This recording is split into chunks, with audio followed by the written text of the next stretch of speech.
presentation. Really glad that you could make it. So we've got an array of gym owners here. I'm just looking on the call. Gym owners from BC, Alberta, Manitoba, Saskatchewan. Actually, I think we may even have one gym owner from Ontario. So the majority of those of you on the call here look like you are BC based because I recognize quite a few names here. So welcome everyone here onto the call. This is an interesting time, and glad that we can share what will be. It's 10:04 right now. We're going to definitely get you out of here by that 11 o'clock. So again, welcome here. Okay, so my name is Adam Smith. I'm a commercial insurance broker. Many of you are my existing clients. Some of you don't know me. I work with Central Agencies. We're also fortunate on this presentation to have Dalby Ray, a partner with Ernst Young, prestigious accounting firm, and Jean Kim as well, which will be talking about some of the different financial benefits from a gym owner's perspective, things available in Canada. Okay, so I work with a lot of gym owners. I have been over the last few years. That's an area of insurance that I've specialized. You know, what else qualifies me to be hosting this webinar? Central Agencies, for us to be hosting this webinar. I'm a huge proponent of fitness, massive. In fact, you can see I'm number 5 there of the most active members from 2019 at my gym. I spent 266 days in the gym last year. So it's been that way for me for 16 or so years, minus a couple years that I lived in New Zealand. So I've been in a lot of gyms from a consumer standpoint too. I'm starting to get fat, frankly. My skin is starting to get pretty jiggly, and I'm ready to get back into the gym. And I think that we are finally starting to see some reopening happening. Obviously, no gyms have reopened yet, but we're starting to move towards that direction. So quickly for an agenda for this, going to answer briefly, who is Central Agencies, a little introduction around COVID, conversations. I had some conversations with some gyms in the United States, 4 different gyms, and just gleaned some interesting details from their perspective, which you may find useful. Talking about a COVID-19 plan. A lot of you now that we're starting to look at reopening, what does this plan look like, and what are some new norms or industry standards in the fitness space which are being adopted. And then I'm going to talk a little bit about the commercial insurance and how this might pertain to you. And then the financial relief measures is going to be covered by Ernst Young. And then if you have any questions throughout the presentation or at the end, I know that we're going to have some time for some questions. Obviously, it's difficult to give a really tailored answer because every circumstance is unique. Okay, so Central Agencies, we were founded in 1989. We're Canadian owned, based out of BC, 3 bricks and mortar offices. I think we have somewhere in the vicinity of 70 or maybe 80 staff. We've been growing rapidly. We're licensed in the 4 Western provinces, BC, Alberta, Manitoba, Saskatchewan, and we operate under a different name in Alberta, Saskatchewan, and Manitoba, just for licensing reasons. Quick disclaimer, of course, we would never do a presentation here without a disclaimer. Just so you know, I hope all of you understand that this presentation is intended for educational purposes only. It's really important that where necessary, you do seek professional advice. I'm not a lawyer. I'm not an accountant. I'm an insurance broker, which qualifies me to chat about some things here. And so you got to make sure that you're doing your due diligence and ultimately making decisions based on professional advice where necessary. Okay, so straight from the disclaimer here to where will the calories go? I got a quick funny story here. My sister, she actually sent me a text 2 days ago. On the left-hand side there, and for starters, this is no disrespect to Krispy Kreme. I actually love Krispy Kreme. If any of you are familiar, they make donuts that literally melt in your mouth. But here's the kicker. You see the left-hand photo. That's the Delta Krispy Kreme. My sister sent me that photo. A lineup around the entire mall. She said it was 40 cars in length. So people waiting an hour plus just to get their hands on some donuts. So you got to ask yourself the question here. People have been pretty stressed. It's been an interesting time here. And you know, I think that that lineup there, you know, people are going to need an outlet fairly soon. They're going to need to work off those donuts. So fitness industry in Canada, really quick statistic there. Fitness and sports and recreation represented $3.9 billion in 2017. It's actually been trending up. So what function do gyms play in society? I know I'm preaching to the choir here, but going to the gym helps us in a lot of ways.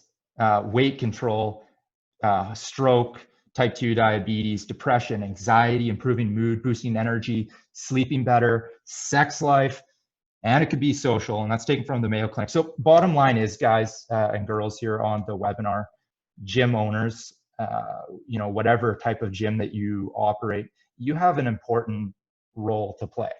And you opened your gym with, you know, hopefully a motive to help serve those functions in society. And I think that you're going to have a role to play as well. You know, putting my consumer hat on, I'm really looking forward to getting back to the gym. I really, I want to, it's an important part of my routine. So you guys have a road ahead of you.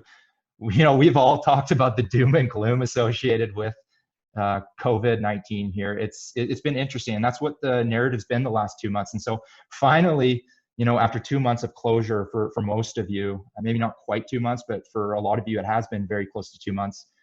You've got two objectives, you know, two objectives at least that I'm going to be chatting about here. How do you stay viable? So how do you cut costs and stay afloat? And then how do you plan for a reopening under what will be the new normal? So I had some interesting conversations last week on Wednesday and Thursday, picked up the phone and called a number of gyms in the US. Had some gleaned 4 interesting conversations really quick. The conversations were in Utah and in Georgia. The Utah conversations, one of the gym managers said, it's actually south of Salt Lake, they actually never closed their gym. So I didn't even realize that. I didn't realize that there were places that continued to operate. Apparently there weren't any specific health authorities that mandated the closure in that part. So I asked that gym owner, you know, what are they seeing? Two of the gym owners actually reported, one in Georgia, one in Utah. They're saying that they've seen an uptick of membership growth, which is kind of interesting. But a lot of the big box gyms in the neighboring areas closer to those gyms are still closed because they're not able to operate. And so, at least from the manager's perspective, they figure that they're seeing a bit of a trickle down of people that still want to work out, coming to their gym and signing up at their gym. And so I suppose the challenge for them is to see how they can retain those clients and of course, service their existing clients in a safe way too. Another challenge that one of the managers reported, they actually said something quite interesting. They said 25% of members don't believe in the virus. So 25% of the members that are working out don't believe in the virus. So they're not necessarily trying to break social distancing and sanitizing guidelines, which are in place even in those gyms that have reopened in the States. But they're not, you know, they're not treating it very seriously. The social distancing component, which is obviously going to be a huge issue for or a huge challenge and task for you guys, is how are you going to deal with that? I sure hope you're not going to see 25% of members. I did ask the manager there. They said that they've actually had to cancel some memberships for specific members that are violating rules. So something to be aware, and of course that's going to go you know, work into your COVID-19 plan. Last conversation that I gleaned that was quite interesting. Talked to a manager in Atlanta, Georgia. Interestingly, he didn't even want to, I talked to him, he said he didn't even want to be at work. He was not happy to be there. He said the only reason that and Atlanta, Georgia opened on April 24th. So they were one of the first places to reopen. And there's, you know, some mixed feelings in the community as to whether they should have reopened. So they were on the front end of reopening. Manager said he didn't necessarily want to be there, but what he said is, you know what, I'm here and, you know, I'm going to work and we're going to come out with a plan. And that plan is going to be thorough. And so he said the moment that anybody walks into his gym, it's a 12,000 square foot gym. The moment that anyone walks into this manager's gym, they are required to wash their hands They are then checked for temperature. So their temperature is checked. If the temperature is reading at a fever level, the members are kindly asked to not proceed in. They're asked to go home and seek medical attention where necessary. And ultimately, if people are reading a healthy temperature, then they're given some sanitizer. They're actually given their own bottle of sanitizer and instructed to be sanitizing equipment before and after use, because of course the virus can live on surfaces, and that's going to be one of your guys' biggest challenges. One last interesting thing for this gym, they actually put a hold on bringing on new members, which is an interesting approach. They wanted to show loyalty to their existing members. They don't want to, but also part of the reason is they kept the monthly payments going. And so they wanted to reward the members who loyally stuck with them. So that's kind of interesting. So we've got a quick poll question here, which I'm going to send out to you.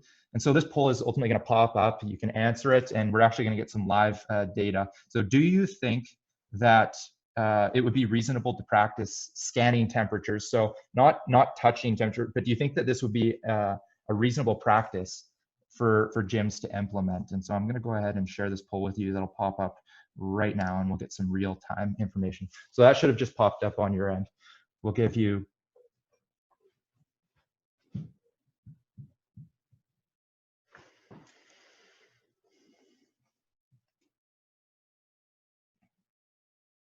okay, we'll give it another 10 seconds here for those of you that answered. Most people have answered. 8, 7.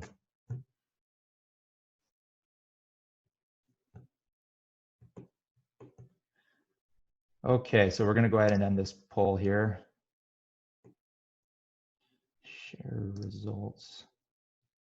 Okay, so we didn't get votes from everyone there, but looks like it's kind of interesting. More of you here on this webinar, and keep in mind it is mostly gym owners that are on this webinar here, answered yes, that would be a reasonable practice. Something really interesting. I was in the Philippines back in early February prior to all this going down, and in the Philippines, they were ahead of this issue. And anytime I walked to the mall, I went to a restaurant, there was somebody there that was checking a temperature. And of course, we know that a temperature reading is from our health ministers. We know that reading a fever is one of the leading symptoms of coronavirus. So anyway, that's very interesting. So we'll continue on there. I did close the poll there, but if it didn't close out on your computer, you'll need to do that manually.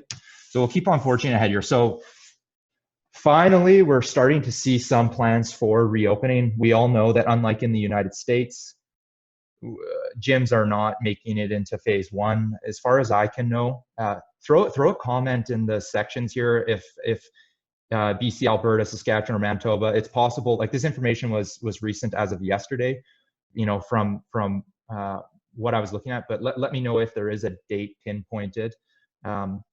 But gyms are reopening. Do we know whether it's going to be in June, July, August?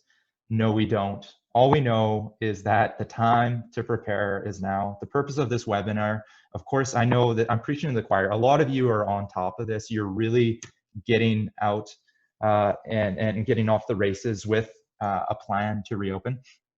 But where can you start? So every province gives basically a guideline as to providing a COVID-friendly work environment or environment for the public. So in BC, it's WorkSafeBC, Alberta, Saskatchewan, Manitoba.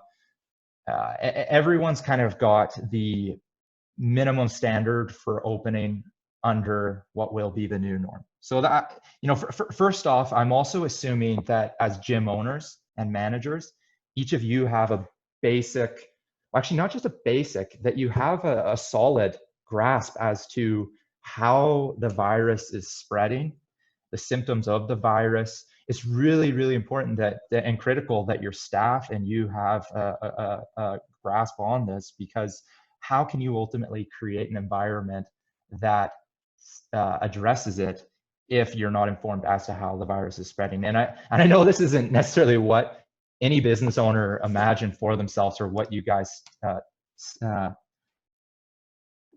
basically signed up for, but this is the reality that we are facing here.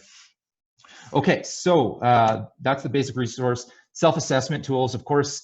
If none of us are on this call, I don't think, are doctors, and your staff are not doctors, you're not doctors. Anybody who's maybe concerned about, could be members in the gym when you do reopen, about diagnosing, there's some really good self-assessment tools that each of the provinces have put out. There's an application that Canada has put out for coronavirus information. Your members, I'm putting my consumer hat on now as a gym member. It's really, really important that members understand too. Yeah, we all need to go with 2 eyes open here. I would encourage people to go and check out that app, the Government of Canada app that addresses COVID. There's been over 100,000 downloads on that application.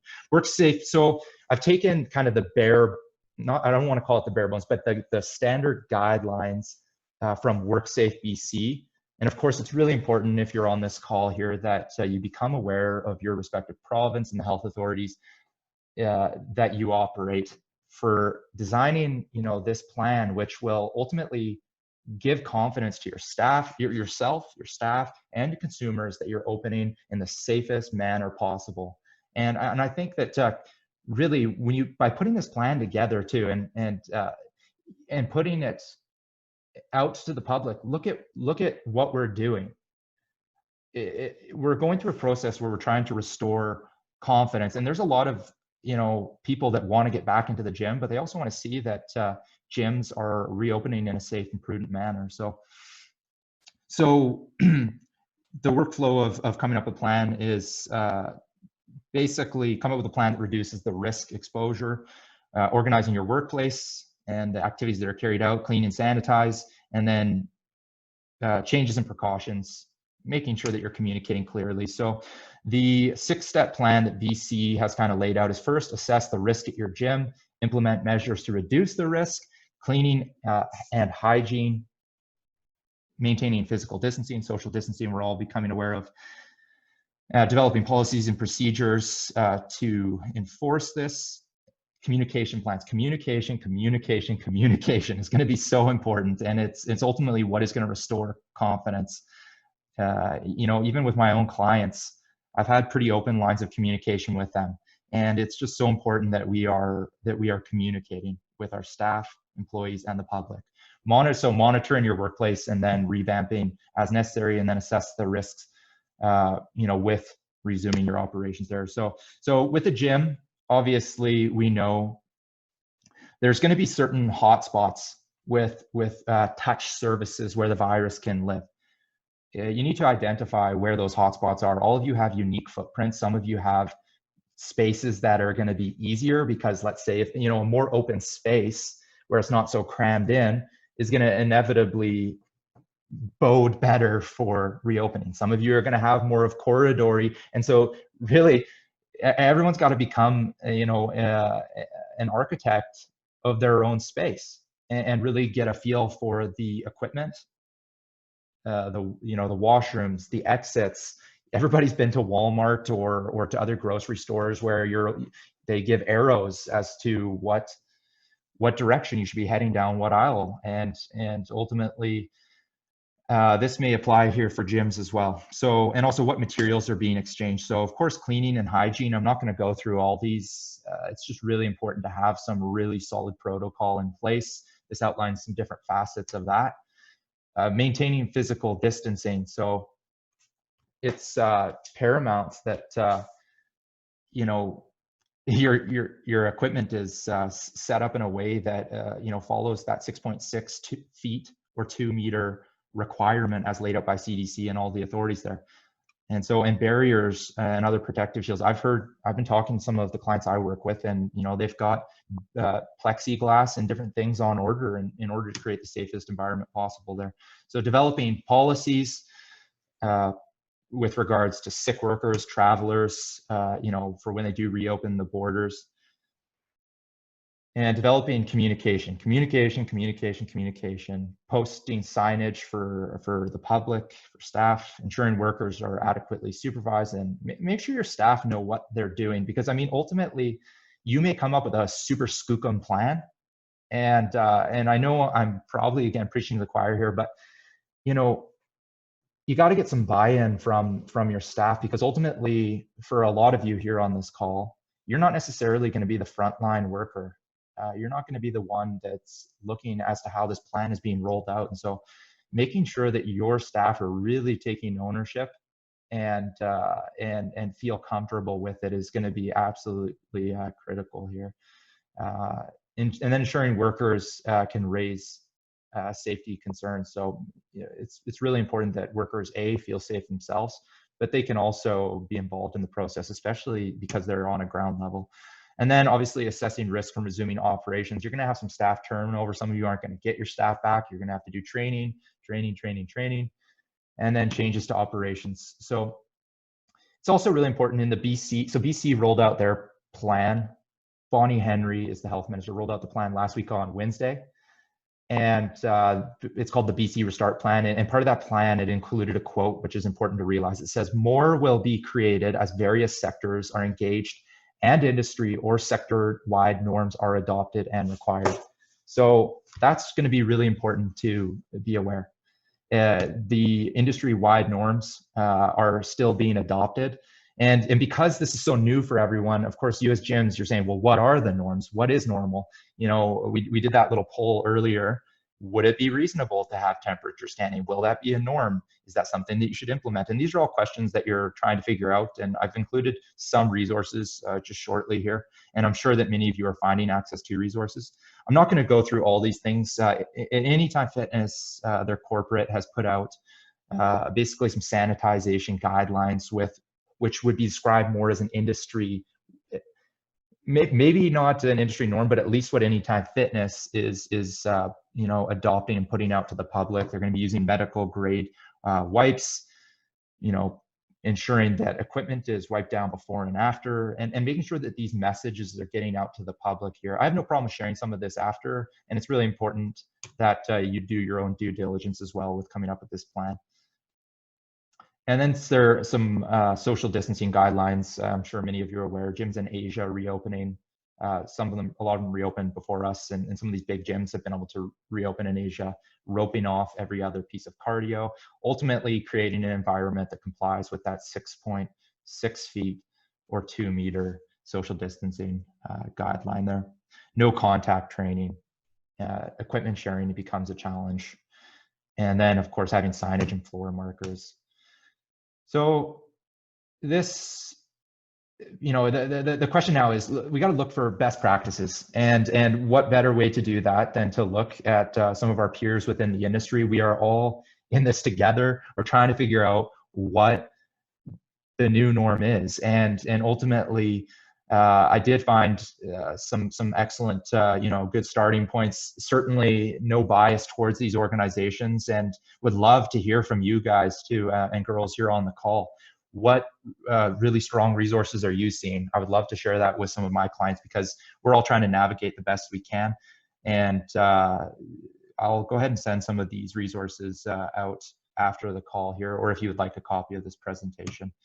So I've got another couple poll questions here, and we're coming towards the close of kind of the section that I have. I'm going to go ahead and launch this poll. These are scenarios that you may find yourself in, because there's going to be a lot of nuanced scenarios that you're not going to exactly know how to navigate. And it's really important to start thinking about these and training. So I'm going to launch this poll with regards to situations that you might find yourself in. Stop sharing results. Oops. Okay. There we go. I'm going to go ahead and launch this poll. So this is a 2-question poll. And ultimately, first one is, if somebody's displaying symptoms at your gym, could be mild symptoms, what would you do? And it's important that I'm saying what would you do rather than what should you do, because in no way am I telling you precisely to handle this scenario. It's this is more of an opinion-based poll question, so just a heads up there. Okay, half of you are complete.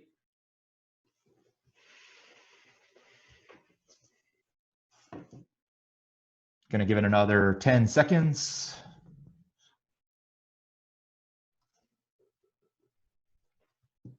4, 3, 2, Steamboat and Paul. Okay, excellent. I actually had a fairly even number of people that responded. Share results. Okay, so so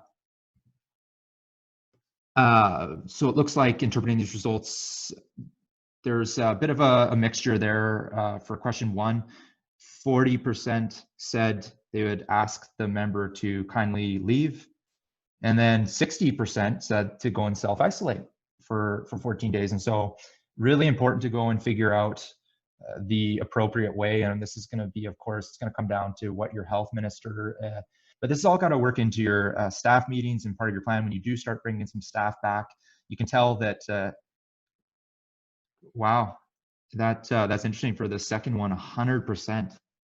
So good. You know, doing nothing is obviously not an option at this point.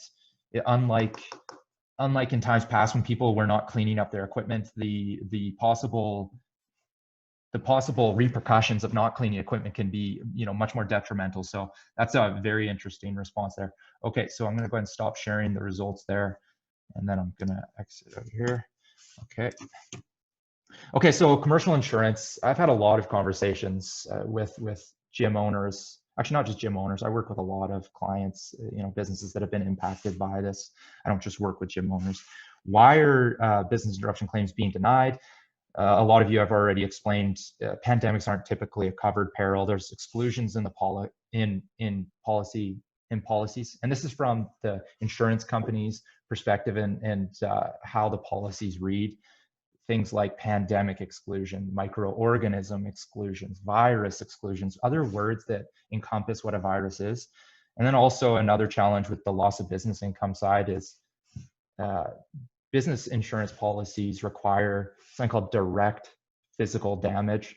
Most policies read and require direct physical damage, things like a fire, a pipe bursting, somebody driving through your front entrance causing damage, vandalism, some sort of physical damage that causes you to close. And right now, the virus, for the most part, I have not seen anywhere or in any courts, and it is being challenged in courts, anywhere where the virus is being constituted as direct physical damage. You know, we're dealing with a situation here where the entire world economy has been put on hinge. The world economy, you know, has been put on hinge. For insurance, it's challenging because, you know, underwriters and insurance companies, when they go and decide on price models, they look and see, okay, for a flood, that's isolated to a specific area. An earthquake is isolated to a specific area, so they can calculate based on a certain territory the premiums to be charging. Of course, if you live in the Lower Mainland, your earthquake premiums are very expensive, and there's premium that's being collected. Challenge with this scenario is, for starters, the policies were not intended to cover it. And ultimately, I'm not going to dwell on this too much. I think you should talk to your broker. There are some very decimal percentage situations where businesses have some form of coverage, and in most cases, it's a very small supplement. I know Intact went on record. Intact is Canada's largest insurance company, and they released on the Canadian Underwriter magazine. They said that 0.5% of their specialty, they have some sort of specialty clients that there may be some small form of coverage, but as a mainstream option, this just isn't covered. And is it possible that there could be things that could be innovated down the road? Maybe. Obviously, we're all kind of learning as we're going here. You know, opinions vary. Should you file a claim? You know, ultimately, I think that you just need to talk to your broker. You know, I think that the insurance companies I've talked to are not going to hold it against you. These are the ones that I've talked to and where I'm filing claims on behalf of my clients. I don't think they're going to hold it against you for filing a claim, but of course we need to manage expectations as to what, you know, what the outcome will be. So, I mean, ultimately you need to speak with your broker and make decisions accordingly. So what are insurance companies doing? So insurance companies have, you know, are all, for the most part, working from home themselves. Their underwriters are extremely concerned. A lot of them are married to people who own businesses. They're reducing premiums midterm or on renewal. This is not all insurance companies, which is why it's really important to talk to your broker. They're offering extensions of coverage sometimes at the end of policy terms.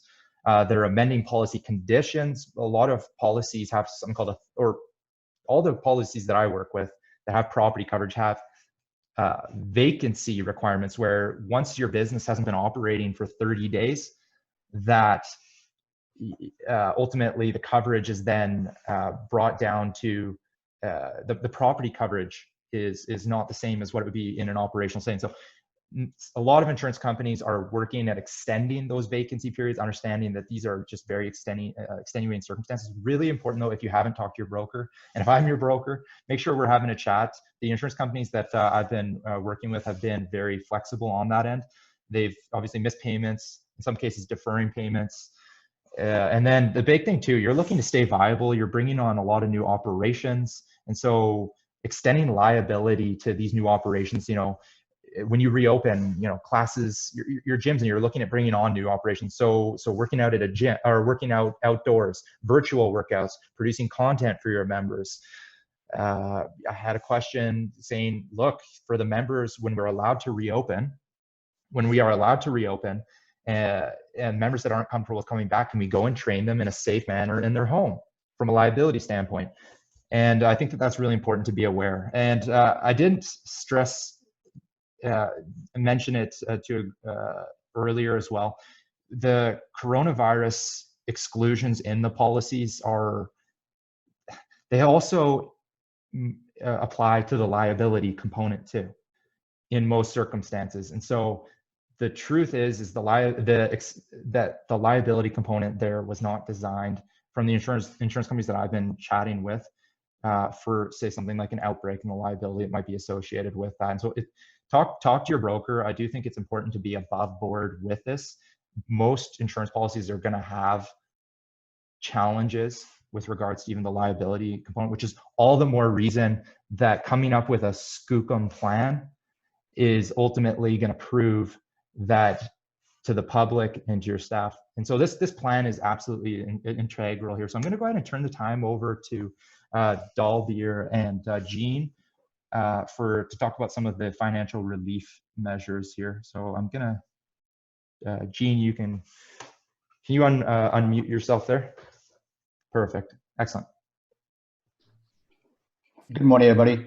As you can see from the picture and what I look like now, COVID has taken its toll on me personally.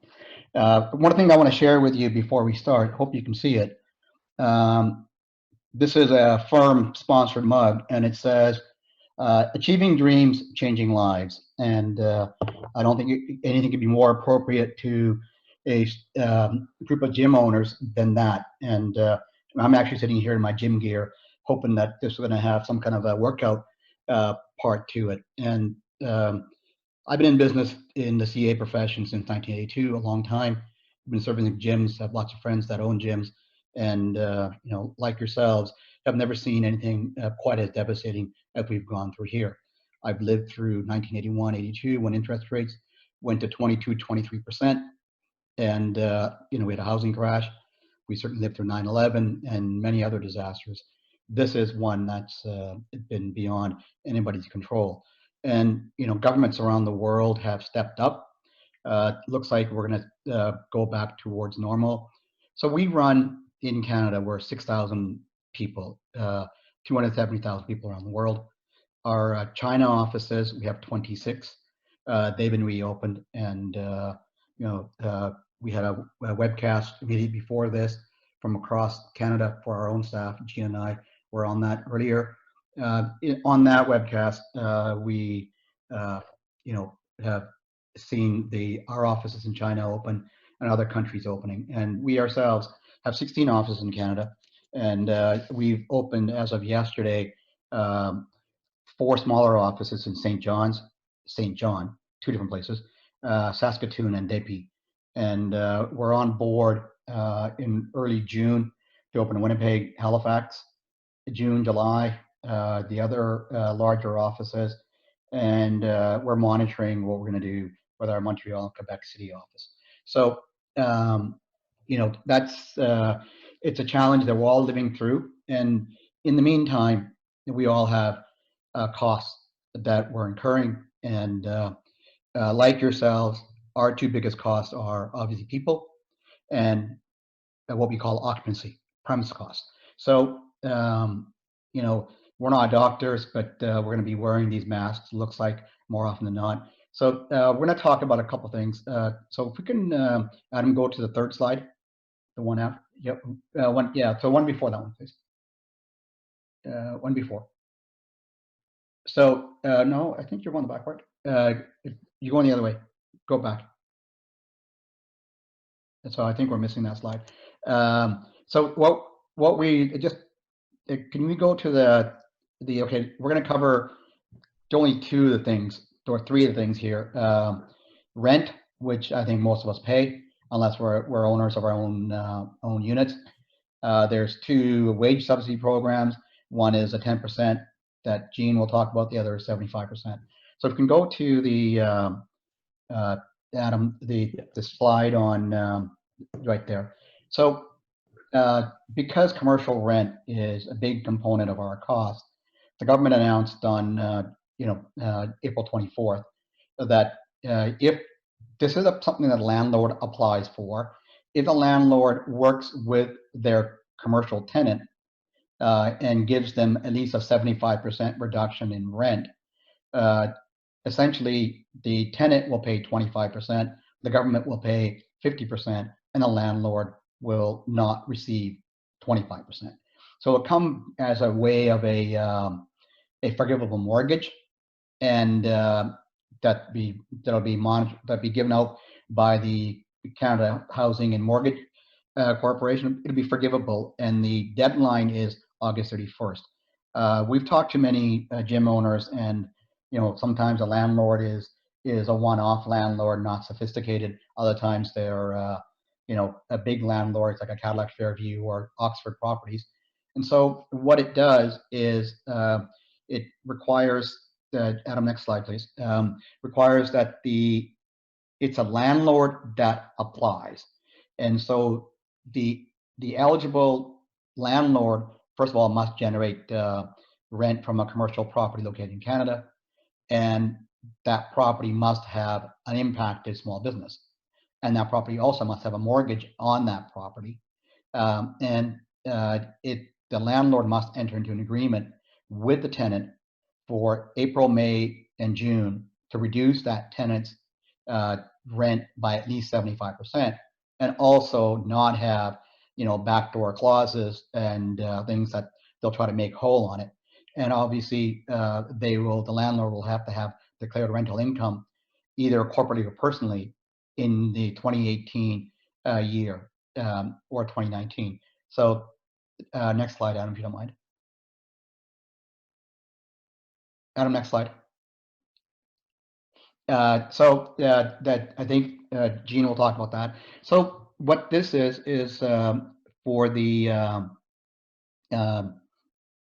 for yourselves, it's really incumbent on you to open a dialogue with your landlord, and sometimes it means that you got to educate your landlord, especially if it's a piece of property that you're in and you've been there for a long time, and it's owned by the family, and they might have a small complex and maybe not sophisticated.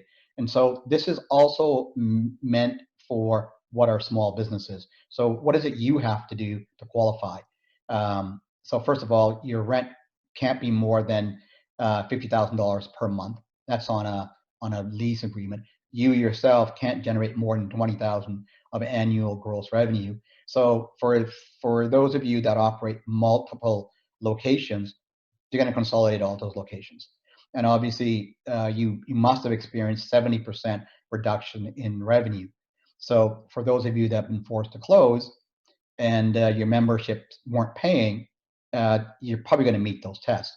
And so it's one of these ones that you really have to work with your landlord to have them apply, because in this case, the landlord's better off with at least 75% rent versus potentially no rent if you're unable to pay. and the continued occupancy after COVID is over. So this has not been one of the ones that's been extended. It covers April, May, and June only. And for you, it might mean you're paying 25% of the gross rent, and in some provinces, that 25% will come down. Like for example, in British Columbia, there's supposed to be a reduction in property taxes, and if you're paying triple net leases, you'll see a reduction in that lease payment because you'll have less property tax to pay at the end of the year. So we're finding that this is not necessarily well understood because the guidelines as of last week had not been announced by the government. There's no legislation, and there's more questions about this than answers. But if you fit 4 square, then you should be able to work with your landlord on this. There's lots of questions like, let's say the landlord just bought the building in 2020. They never owned rental property before. Well, they probably don't qualify. Let's say your landlord doesn't have a mortgage, then they probably don't qualify. And so, what we're finding, landlords are trying to be agreeable more often than not.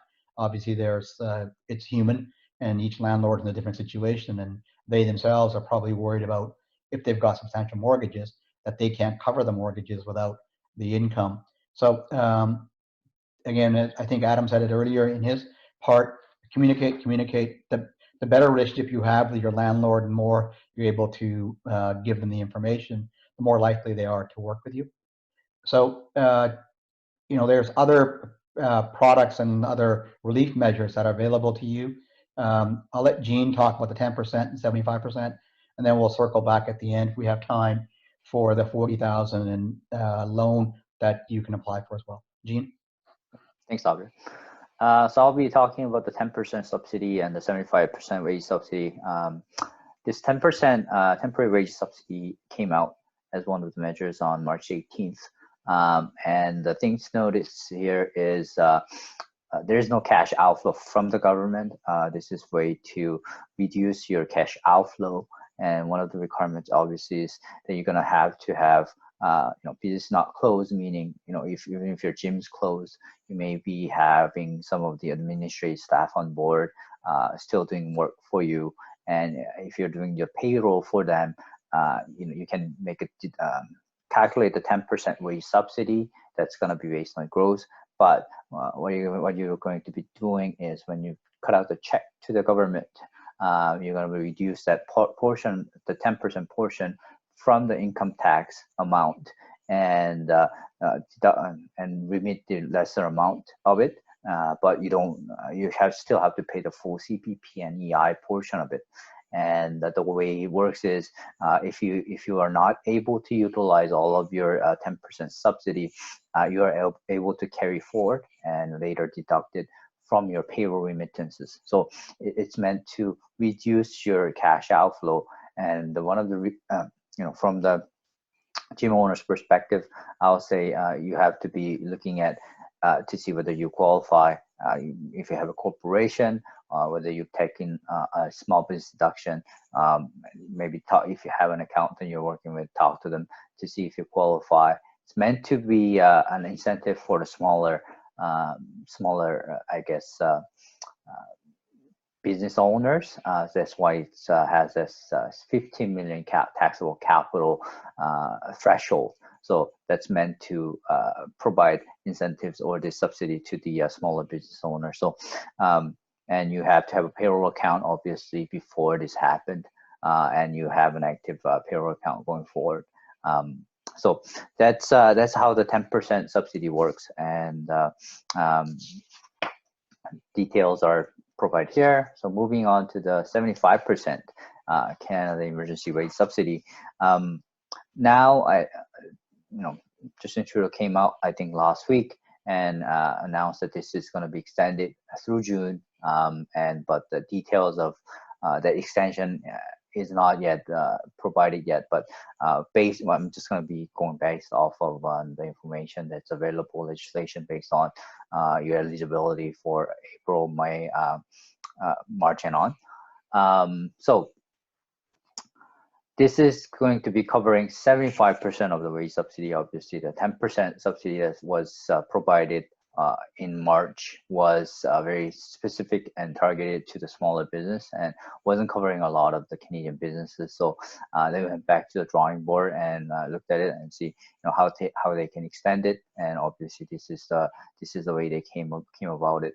And amount is 75% of the employee's wages and has various maximum value per employee and per employer. So you got to look at those to see, make sure you are within those limits. Moving on to the next slide. As your employer, so you're going to be looking at probably, if you have multiple corporations or work on, utilizing corporation, obviously you're going to be qualified under one of those eligible employers for your purposes. And moving on to the next slide, public institutions not going to be applied in your cases, but this is more of an FYI for just your knowledge. Qualifying employer, kind of similar, you got to have an existing payroll account. And please note that the deadline is September 30th, 2020. With the extension, this may change, but we don't know the new date yet. But for April, for all of this to application, you still have time. So we're going to talk about later on the importance of doing your due diligence, having the good records, and potential penalties of it. But you got to keep in mind that you don't have to be the first to apply and get the money, because it's not like the U.S. system. We have a system in place where we're making sure you have plenty of time to make sure you have the good records on hand to apply for this subsidy. So the deadline is September 30th, and you're gonna have someone with good financial knowledge of your business to certify and become that person to kind of attach to that information that's submitted to the government. So you're gonna have those two key pieces of it, and you're gonna talk about the qualifying revenue test in the next slide. And obviously, because this measure came out about all of this COVID measures came out midway through March, so that's why they're looking at, for the qualifying period of mid-March to early April, they're looking at 15% reduction instead of 30% in your revenue. And they gave a two baseline of a comparison. You can look at March of last year figure in terms of your revenue to see if you had if your revenue dropped by 15% versus I guess, and then you can look at the prior versus, you can look at the average of January and February, and then you can kind of compare and see what's the best way for you to qualify, and you have to kind of stick to that one method, whether it be comparative last year or the average of January and February. So it's a 30% reduction test. You got to go through it for each qualifying period. So moving to the next slide. So in terms of the revenue, if I can think about your membership, obviously membership fees. If you have any other fees associated, in March you may have some sales of some products or whatnot. So look at those ordinary revenue items and not the extraordinary items. So things you can kind of look into and talk to your financial people and your accountant for. And the next slide is specific for the charities and non-for-profits, so probably not applicable for our audience here. And in case you have multiple corporations and have different locations operating under different corporations, now you could be looking at each company separately or on a consolidated basis. So again, look at what works better for you, and based on the information available to you. In case you have a lot of non-arm's length parties and revenue from the party, there's a specific rules for it. you can take a look at it, and it's there's specific guidelines as to how to calculate it. But given the nature of your business, if it's memberships from other people, members, it should be fine there. And eligible employees gotta be on your payroll. It could be people that were let go and rehired, but make sure that they are getting paid for that period, the 14-day period. And then, you know, if you meet that qualification, then you're going to be able to include them in the calculation. And some of the eligible remuneration in the next slide is, you know, just regular wages, salary, nothing. There's some exceptions there. And I guess there's the anti-avoidance rules included in here to make sure in the next slide, just to make sure that they are not playing the game here to increase the subsidy received. So there's no kickback of any sort, or, you know, you're not artificially increasing the remuneration just for the purpose of getting more subsidy from the government. So those are a couple anti-avoidance rules. And this is a very technical side of it, all the calculations, how do you calculate it, but on a very high level, you get 75% less. We talked about the 10% subsidy. So you have to take that amount out of the 75% subsidy. You cannot get both of it. So that's the B, letter B for it, 10% subsidy is deducted from the 75%. And if you happen to have a work share EI benefit, or people are on leave and getting paid, then there's some EI and other measures that come into play. So you can look at the details of the formula that's based on C and D, which is in a couple next slides. So that's how the calculation works. And I'm gonna finally touch on the restrictions, limitations, you know, anti-avoidance rules. You know, whenever the government's handing out a lot of cash out, you have to be really careful. This came out as an emergency measure, but at the same time, there's going to be people, you know, abusing the system. So there's going to be a lot of auditors, CRA auditors, ready to go look at these systems. So you got to have a really crispy, clean record to support your claim, and making sure there's you know about these penalties. You know, entity is subject to, you know, 25% of the penalty of the amount claimed. If you go to the gross negligence, it jumps up to 50%. You know, people attaching to it can be subject to penalty of like $1,000. So there's a lot of harsh penalties involved in making claims that it's not gonna stand up. So you gotta make sure you know, your revenue test, all these things are you're comfortable with, and a person who's making the certification is aware of this, and making sure that you have all this, all the loose ends and everything covered. So in case they come and ask you questions about the claims. So I think that's about it, and we can hopefully open up for Q&A. Yes, thank you, Gene and Dalbir. If anyone has any questions, now would be the time to ask any kind of question. Obviously, your guys' situation, guys and girls' situation may be unique. Feel free, though, in the chat bar or the Q&A bar to ask a question. Right now, we'll give the last couple of minutes here.